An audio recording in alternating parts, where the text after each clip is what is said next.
Well, sadly, my association with Lord Trimble has been ever since the Northern Ireland Protocol came into being. And he saw the Northern Ireland Protocol as a fundamental breach of the Belfast Agreement on which he'd worked so hard and dedicated so many years of his life, and which you've just been discussing, with Jim. And he was actually quite saddened, I think, in the latter part of in the last couple of years as a result of the protocol, because he could see that that great work that he had done in the late 1990s was being unwound by the protocol. At the heart of the Belfast Agreement is a principle that there has to be cross-community consent for significant changes to Northern Ireland, particularly, obviously, the constitutional setup of Northern Ireland. And the protocol was foisted on Northern Ireland without so much as a cursory glance at what the cross-community views might be. In fact, government sneakily changed the Northern Ireland Act 1998 in order to remove cross-community consent as a prerequisite for settling the protocol on Northern Ireland. So actually, my association with David Trimble was one of really galvanizing the fight against the protocol. He was a co-litigant alongside myself and others in the case that we brought against the government to overturn the protocol.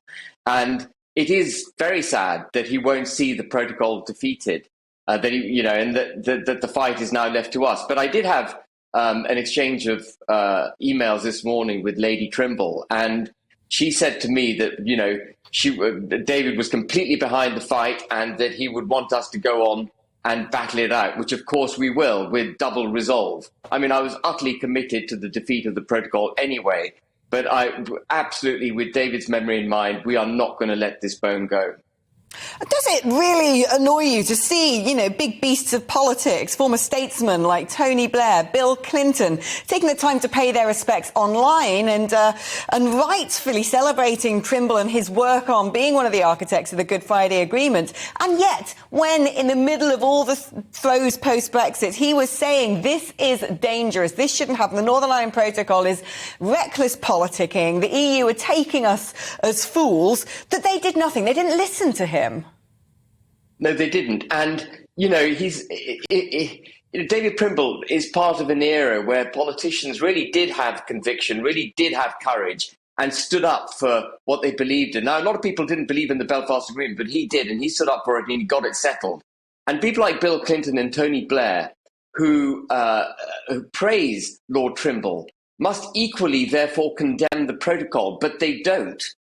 Because they're Europhiles. And, we had Nancy Pelosi here in Northern Ireland anyway, a couple of weeks ago, saying that there would be no trade deal with the United Kingdom if we dared to tinker with the protocol to take Northern Ireland back into the United Kingdom. And so there's not joined up thinking on this. And if people really thought about it for a second and they really understood the importance of the Belfast Agreement in Northern Ireland, they would condemn the protocol. Nancy Pelosi, if she really did her reading and understood the situation, would be condemning the protocol, not condemning those of us who wish to remove it. You spent time with Trimble, discussing this with him, hearing his thoughts and his views. How worried was he personally that the effects of the Northern Ireland Protocol could inflame tensions that have been defeated? Well, I mean, the tensions have been inflamed, haven't they? Stormont is no longer functioning.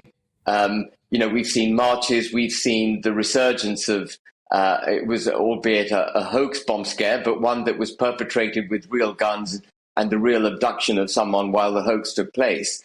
And these things are only going to get worse. Remember, we're in the grace periods of the protocol at the moment, so we haven't fully experienced its impact. And people are only now beginning to realize that the protocol presents an existential threat to our very fabric of the United Kingdom. This is not some kind of legal technicality which we just need to get over a hurdle. This is a direct attack on the integrity of the United Kingdom. That's what people need to understand. That's what Lord Trimble understood. And it was foisted on Northern Ireland, without cross-community consent, which is a fundamental principle of the Belfast Agreement. So yes, the peace process is now threatened. Can I just ask, but very finally, obviously we have two potential prime ministers in waiting at the moment. Which one of the two, Liz Truss or Rishi Sunak, would you entrust to deal with this issue in the way that you would like to see it dealt with? Well, I don't believe Rishi Sunak is a Brexiteer. And I think Liz Truss has got more Brexit about her than he has. He likes to work through international institutions.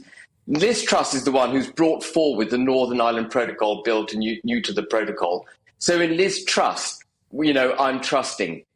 There is a much better way, which I want to get on air. There's a much better way to new to the protocol than her Northern Ireland Protocol bill, even though I applaud her for having it, an attempt to sort out the protocol. But the better way to sort it out is to concede the legal action that Lord Trimble, myself and others have brought against the government and accept that the protocol is unlawful and ditch it completely. That would be the simple, straightforward, morally and legally correct thing to do.